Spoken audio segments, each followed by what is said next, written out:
you, every one of them, Doneisha, Comey, Kelly, they smile all the time. They smile when they feel love. They smile when they feel happiness. But they have a right not to smile. They have a right not to smile on command at the behest of a white woman who would choose to place a racist call and endanger their lives and violate their constitutional rights because they didn't smile at her that day. We don't want to live in an America where black people are forced to smile at white people to preserve their lives. I'll make a few comments later, but next I want to turn over the microphone to Doneisha Prendergast so she can share her experience and her story with you.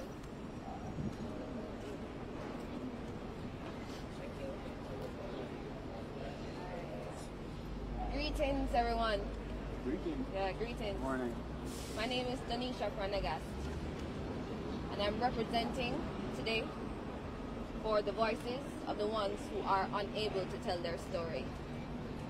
What happened to us is nothing new from what happens daily to African Americans on this land that doesn't even belong to any one of us who is standing here in this circle this morning.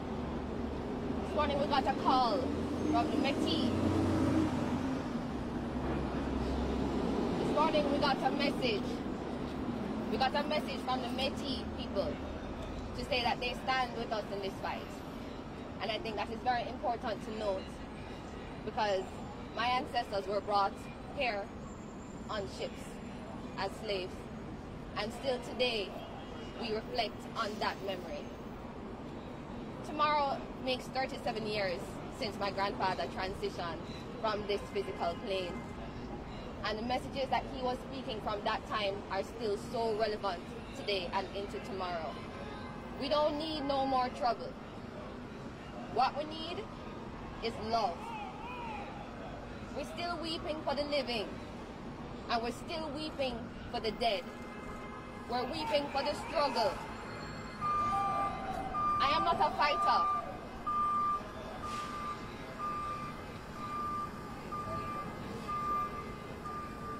This is Harlem, y'all.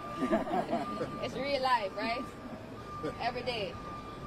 It's an honor to be standing here in the heart of where many of the movements that I revere was born. I was born in privilege. I grew up in privilege. And I think what those police officers from Rialto met a few days ago, white privilege met upon black privilege. And they didn't really know how to deal with it. And when I say black privilege, I'm not talking about the black privilege that you would think that the Marley name carries. I'm talking about the black privilege of knowing that I come from a line of kings and queens beyond this time. Which is what I want to remind the people of today. Representation is important. Representation is important.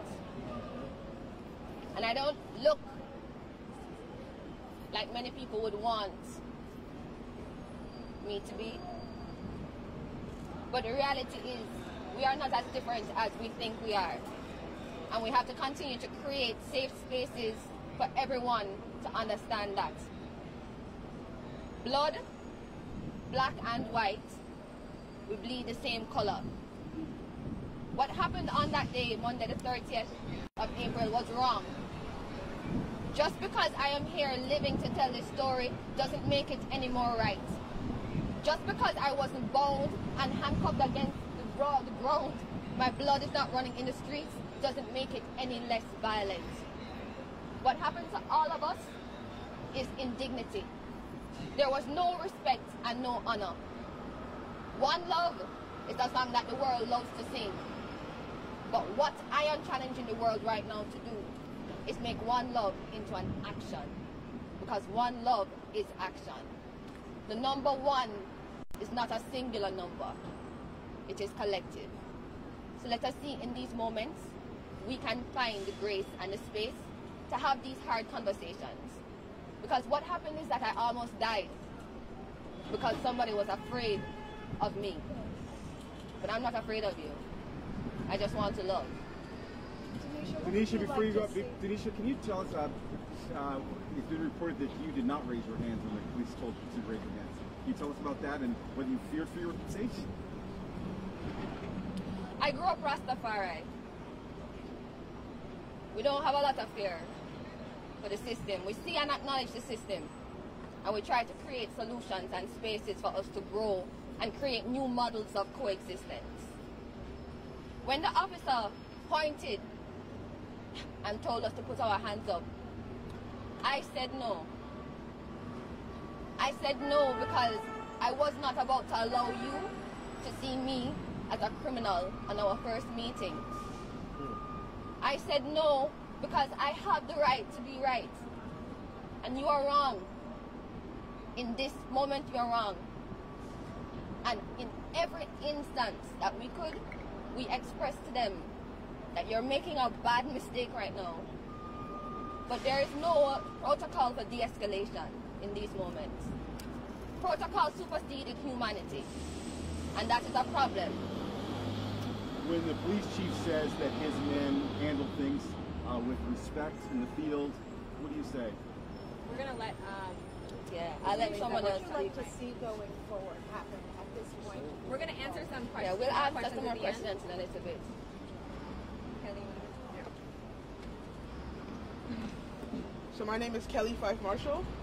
I was born in England and I reside in Toronto, Canada. I'm a filmmaker and I make films about these situations, and I've been making films about these situations. And so for it to happen to us,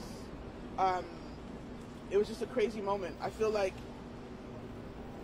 it happened to they happened to the right people, because we are the people that were on this movement before. Me, Doneisha, and Comey were on a movement to stop this. And so now they're in this situation, we hope that we can use this platform to stop this from happening anymore.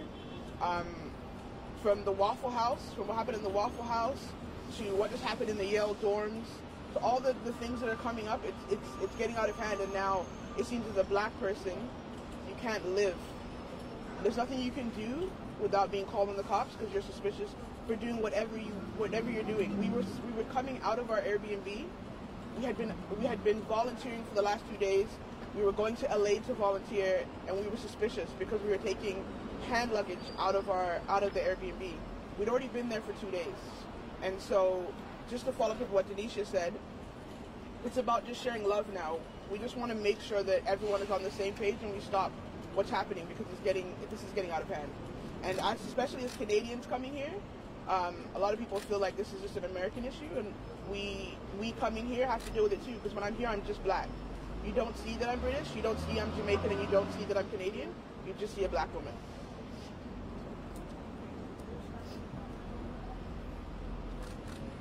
Hi, good morning, everyone. My name is Comey Olaf. I'm an Afrofuturist, a visual artist, and a poet. I'm originally from Nigeria. And basically, the only thing I have to say in regards to this is I wonder what the neighbor saw that caused her to be afraid of me, because I carry myself as a very peaceful man, and I preach love with my art and change, and I thought that was very evident. Now, yesterday we met with some youth at the Exalt Center, and they were telling me how this is a regular occurrence for them. Like, they expect to be stopped by the police. They expect this, and it's something new for me. This was the first time I've ever been stopped by the police, and it was a traumatic experience. It took me about a week to completely soak in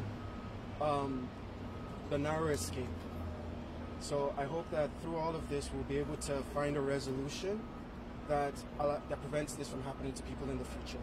You know, I don't want people to be afraid of black people because of the way they look, or because they look different, or afraid of the other. Thank you. Tell me specifically what was so frightening about that moment. I saw a knife. That was what scared me. That's it. Again, I'm Attorney Benjamin Crump. I have the honor, along with Attorney Jasmine Rand, representing these brave young people, these very intelligent, law-abiding young people who did absolutely nothing wrong to suggest that they were criminals in any way. And we all have a responsibility here today Airbnb has a responsibility to notify people in the neighborhood that yes, we serve all customers of all ethnicities. African Americans will be renting homes of Airbnb, and we don't expect that white neighbors are going to be allowed to racially profile and prejudge African Americans when they rent these properties where they are detained and humiliated and their civil rights and their human rights are grossly violated. Think about this, if you would. Most people can't fathom what these young people had to endure.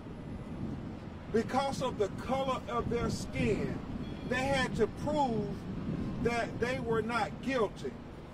Is this what we are coming to? You're guilty until proven innocent? This isn't South Africa apartheid. What's next? Would they have to have cars and permits to say that they're allowed to be in a certain place? We have to hold those officers accountable to treating everybody with the dignity and respect that all citizens deserve. They came there and watch the video. Don't take our word for it. They said, prove to us that you are not stealing, based on this one phone call of a lady who said they didn't wave at me and they didn't smile at me, so the black people were stealing. That is really what her conclusion was. And you have to try to put that in context. As Attorney Rand said, there were 4 individuals, 3 black people and 1 white person. She had no problem with the white person not speaking to her or smiling at her. But when black people did not show deference to her, she said they must be criminals. They must be up to something nefarious. And this is a problem.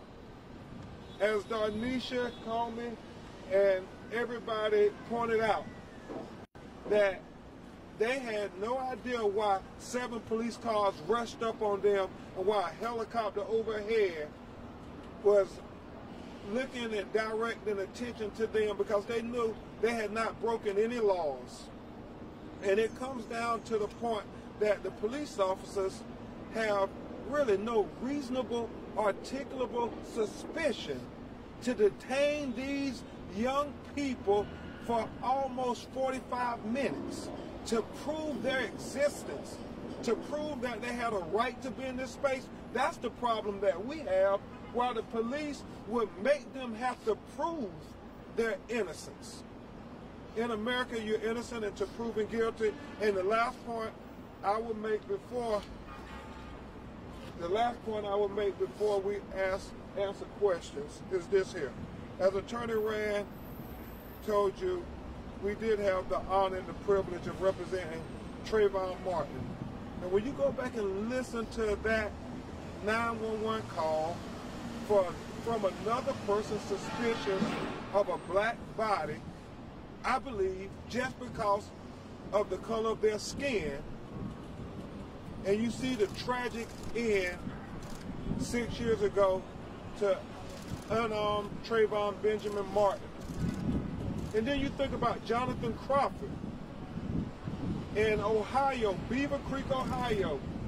A white woman called on a black man minding his business, and you saw what happened when the police came and interacted with him. I believe, again, listen to that 911 call of that white individual calling on a black person, and then listen to this 911 call. We demand to have that 911 call made to the public, and you will understand the concern and the fear of every black person who is accosted by the police with no provocation. They did nothing wrong, but we know just by having black skin, that could be an indictment that could end your life. And so we're here now, thank God, not because this ended fatally, but because we want to prevent future fatalities of black people by those who are supposed to protect and serve them, just because a white person felt fear, just because a white person was ignorant, just because a white person thought that I'm going to call the police because I'm suspicious of this black person. That's not right. And that's what we're here to rail against today, tomorrow, and forever. Okay. And we also... You said you put the department on notice that you are planning to sue? Are you saying if you don't get all this information, you will sue? Or where are we with that? So, those are some really good points that we have to address. And first, we have to recognize the fact that Airbnb has already stepped up before we even reached out to them on their own, and that they have taken corporate responsibility, and they've said we don't want to see black and brown people discriminated against while they're staying in our places. And they've reached... This wasn't a licensed Airbnb, though. We don't know. I'm not going to speak to something I don't know. I've read the articles, but we don't know whether or not it was licensed. But let me finish my point. Is that Airbnb has stepped up and taken corporate responsibility for this, and that's really important. We want to see corporations, we want to see the public and private sector working together to combat discrimination. Not only has Airbnb stepped up and said we're taking corporate responsibility, we recognize the trauma that you experienced, and that we want to meet with the Rialto Police Department and the mayor to see how we can rectify what happened to you and to ensure that black and brown people are protected when they're staying on our properties. Not only did Airbnb step up, the mayor of Rialto reached out and sent a message to Doneisha and Kelly and Comey, and she said, I'm sorry I was out of town, but I'm sorry that you had this experience while staying in my city, and I would love to meet you in person. But guess who didn't step up to the plate? Rialto Police Department didn't step up to the plate. Instead, Rialto Police Department held a press conference. They held a press conference simply because I sent a letter to their office asking them to provide us with the documents and the evidence for us to review about what happened to that day. We want to see the body cams. We want to see the video. We want to see the 911 calls. I do not yet have a response to my public records request, but instead they held a press conference and they leaked certain videos out to the public to try to make it look like these people behind me were committing some type of a crime. And who did they stand by at that press conference? Did they call my clients? Did they call Doneisha? Did they call Kelly? Did they call Comey and say, come stand by us and let's rectify this situation? We know that you were not committing any crime that day now. We know that this woman placed a racist call to 911, and we're sorry for perpetuating her racism and violating your constitutional rights. They didn't call my clients. They called the homeowner. And then the homeowner stood beside them and sent an incredibly irresponsible social message to everybody in that community. And what the police stood beside this woman and said, black people, when you see a white woman, you don't just have to wave at her, but smile. And if you don't smile, you might get detained. You might get locked up. You might end up like Michael Brown. You might end up like Trayvon Martin. I refuse to allow my clients to apologize for being alive today. And that seems to be what a lot of people want them to do. They want them to say, I'm sorry. I'm sorry I wasn't bleeding face down on concrete. I'm sorry I wasn't Sanford on the grass. I'm not sorry they're alive. I'm thankful they're alive. I'm thankful they're here to tell the story. Black voices cannot be something that's only heard from beyond the grave. Black voices need to be heard here and now. Hey, I will say this. Airbnb, there's an issue, and it's pervasive. And so Airbnb, there is an issue, and it is pervasive. When African Americans rent properties from Airbnb, we notice there's a pattern with neighbors saying that they don't feel comfortable with African Americans renting property. So we have to get this out in the open. We have to discuss it, because we're thankful that they were not killed or physically assaulted by the police, but we know from the Waffle House video and many other instances that when black people have interaction with police, because white people have problems with their presence, that it doesn't always end up good. That's number one. Number two, note what Attorney Rand said at the press conference. Doneisha, Kelly, or Comey should have smiled and waved, and everything would have been okay. So they're putting the burden on them, the victims. They're blaming the victims for not smiling, not blaming the white woman for making a racist 911 call. That's not what they did. They embraced her, but they shunned them for not smiling and waving at a white lady. That is a problem. Can we get Doneisha, Comey, and Kelly at the microphone? Certainly. All right. Well, Who was the fourth one? Was she connected to you, or did she just happen to be? Well, the fourth woman, her name is Ashley, and she's working with them. She's a photographer who travels with Doneisha on a regular basis. And, you know, we'll discuss more about her. We don't want to speak for her, but she was there and she was present and she was checking out at the same exact time that they were checking out. Let's get all three to the And microphone. what it does, just to add to that point, Ashley has been traveling with me for the past 7 years as my assistant and documentation director. And this black and white conversation, it has only helped to strengthen our relationship and our resolve about the work that is necessary to be done. Continue. Want glasses on or off? There's a week for me both. But all right. Can you just... Doneisha, going forward, what would you like to see happen? That's a big question. Going forward, what I'd like to see happen, Specifically with the police and this and what has happened to you. yeah, man, we want to meet with the Rialto Police Department. We will meet with the mayor. We will meet with Airbnb. We will meet with the neighbor. We will meet with the homeowner. We will meet with the community members, ones who have been affected by this moment and even before this moment, because we are ambassadors and vehicles for whatever message it is that the universe is trying to transmit right now. What we need is more love. I've already said that. And whatever steps that we need to take to ensure that that happens, we want to. Policy change is necessary. We exist in a system that was created before us. It was created with colonial intentions by colonial minds.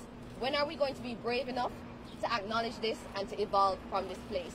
His Imperial Majesty, Emperor Haile Selassie I of Ethiopia, one of my favorite quotes, we must become something for which we have never been. We must become greater in outlook. We must become something for which our environment and education has ill prepared us. We must become members of a brand new race, overcoming petty prejudice to achieve the ultimate allegiance, which is not to nations, but to human beings. The struggle is long before this time, and we will not give up the fight. Grandma, these moments are for you. You know that. Preach. These moments are for you, for our ancestors. We stand on your shoulders. Can you walk us through what happened and tell us your first reaction when you saw the police arriving? Yeah, our first reaction, when I was the one driving the car, and so as soon as the car pulled in front of me and we put our hands up, me and Doneisha had already seen the lady across the street, but she was very far, the neighbor, and so we just saw her on the phone. We didn't see a wave and we didn't see a smile. And so when we saw her, we looked, and I joked with Doneisha, she's going to call the police. Because as black people, that's an occurrence. When you see someone and they're looking at you, you're like, they're probably going to call the police. And I didn't take it anyway because we were busy. We were on our business. Yeah, and so when we drove down a couple cars down, and the cars all surrounded us, the first thing that came out of my mouth, my window was already open, my hands were up, and I said, we're an Airbnb. Because we knew exactly what was happening. We didn't think it was going to happen, but we knew. And so the first thing we said was, we are an Airbnb, and we continue to say that as the police officers got closer to the car. We continued to be like, we're an Airbnb. This is a misunderstanding. We're an Airbnb. Can you tell us where the cops were around you? Just tell me, what was the scene like? Well, there was one cop came to my window, another cop came to Kelly's window, and the cop that came to my window, when I told him we're coming from Airbnb, his first question was, what is Airbnb? So because I really believe that cops are coming from a good place, and when that happened, I decided to start explaining what Airbnb was to him, until I realized that this was not an honest question, something else was going on here. So you also want, again, you said that it's important to you that the woman who called face some kind of She has to be held accountable. The neighbor, she has to be held accountable. I mean, what she did is jeopardize our lives. You see, we were working consistently for that entire weekend on a production. We're filmmakers. He was volunteering, and the night before that, we came in at about 3:34 a.m. looking for a key that the homeowner had left outside for us. At 4 a.m., we are searching outside with our cell phone lights looking for a key. What if it was that moment that the neighbor decided that she wanted to call the police on us? We wouldn't have had a chance to We say would we're not Airbnb. have had a chance to say, no, I will not put my hands up. Are you serious right now? I would not have had that chance. We would not have had that chance, and that is what we're trying to say. It is not right just because we lived. It's not right. What did you want to happen? The neighbor, what did you want to happen? Do you not understand how you jeopardize our lives because of your fear? The 911 person who answered the 911 call, did you not have the discernment when she said 3 black people are taking luggage out of a house? Did you not have the discernment, the consciousness to say, are you sure they're not guests? It escalated even further when the police got on the scene. We tried to clear it up, and then the captain, Sergeant, yeah. when the sergeant came on the scene, the whole tone changed. He had the audacity to be cleaning his nails with a switchblade. You're talking to me about dignity and respect? Watch it. We know about dignity and respect. We treated you all with dignity and respect. What we did on that day is also save the lives and the embarrassment of those police officers from making a huge mistake. A huge mistake. So in these moments, let us acknowledge this history, this heritage, this legacy that we have inherited. Let us acknowledge this history, this heritage, and this legacy that we all have inherited as black and white people of this world. How are we going to reimagine ourselves for our children and for the children of our children? Doneisha, can you talk about how you all tried to call the owner, and even when the owner was telling them that you all had a legal right to be there, they still didn't think that was good enough. That was not enough proof. Yeah, but the word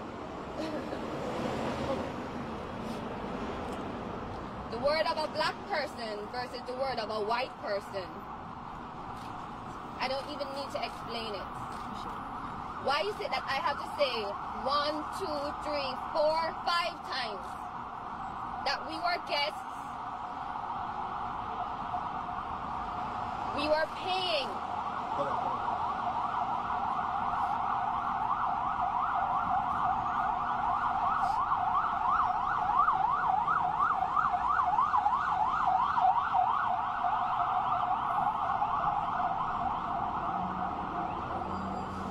Start from the beginning.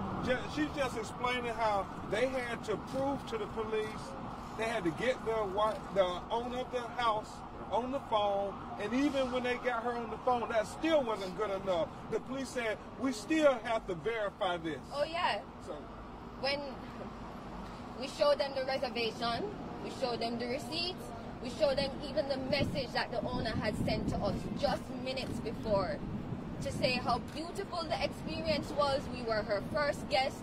She was so happy to host us. Go out into the world, white light. Shine your light. She's looking forward to meeting us again. And then moments later, her neighbor calls the police on us.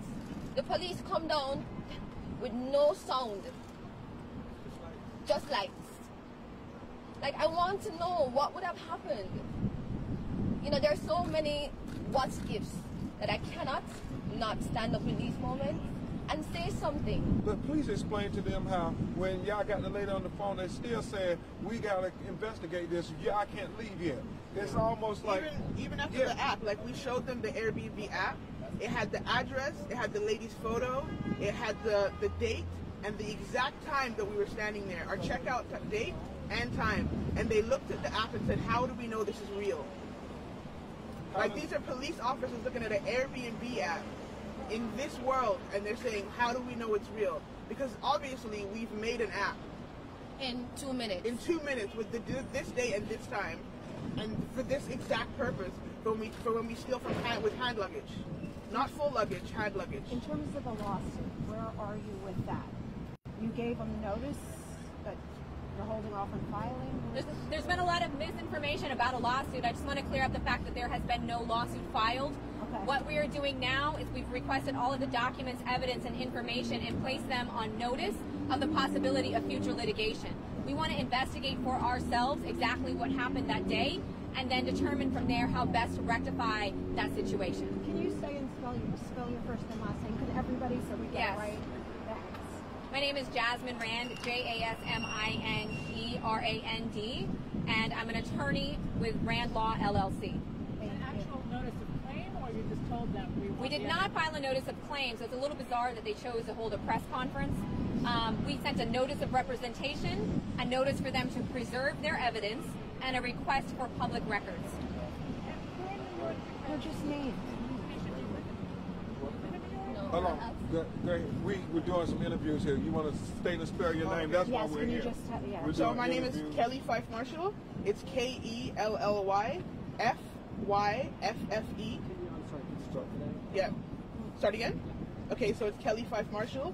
KELLYFYFFE hyphen MARSHALL. Fife Marshall. My name is Komi Olafimihan. That's KOMI hyphen OLUWA. And my last name is Olafimihan, OLAFIMIHAN. Also go by Komi Olaf, KOMIOLAF. And do you guys, any of you live in New York or sometimes live here? Or is there a reason? No, spell your name. Yeah. My name is Doneisha Prendergast, DONISHA PRENDERGAST,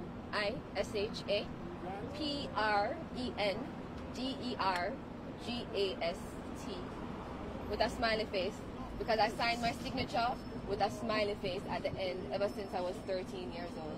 The question was, you guys from New York? Was that there why any we're here? ties No, in New we York? had an interview here. That's why we were here. Okay. Doneisha, you and Kelly, one of you talked about, you made a reference to the Yale incident. I mean, there's been obviously such a spate, right, of people, black and brown people, the Native Americans getting on tour,